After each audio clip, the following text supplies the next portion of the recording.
El que tiene las 7 estrellas en su mano derecha, aquel que anda entre los 7 candelabros de oro, dice esto: yo conozco tus obras, tu fatiga y tu perseverancia, y que no puedes soportar a los malos, y has sometido a prueba a los que dicen ser apóstoles y no lo son, y los has hallado mentirosos.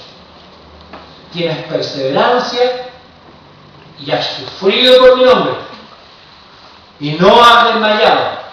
Hasta el momento todo bien. Una iglesia esforzada, valiente, una iglesia que estudia la doctrina, que denuncia la falsedad de los falsos apóstoles, y había en esa época, y hoy día también.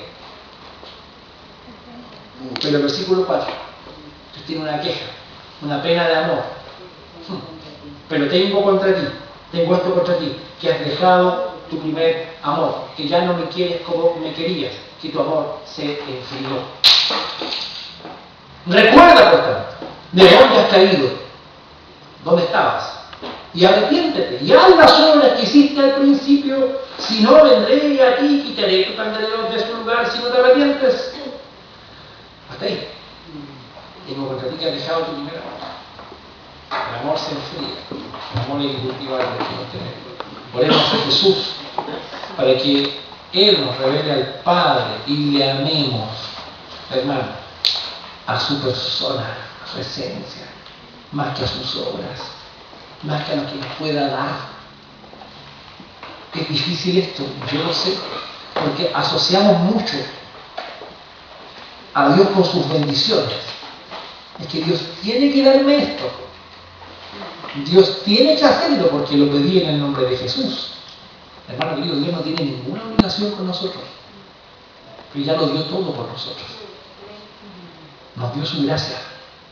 De hecho, es tanto así que a Pablo, cuando le pidió que le quitara ese aguijón que no sabemos bien lo que fue, en el fondo le dijo: no, Pablo, mi gracia te es suficiente. Bástate mi gracia. Que amemos a Dios en esa dimensión, que nos deleitemos en Él con todo el corazón, es mi deseo y mi oración en esta mañana. Una lección más larga, queríamos ver 2, pero no alcanzamos. Una lección más larga, con más versículos, yo ruego que ustedes los lean y se gocen esto. Amén. Ahí paramos.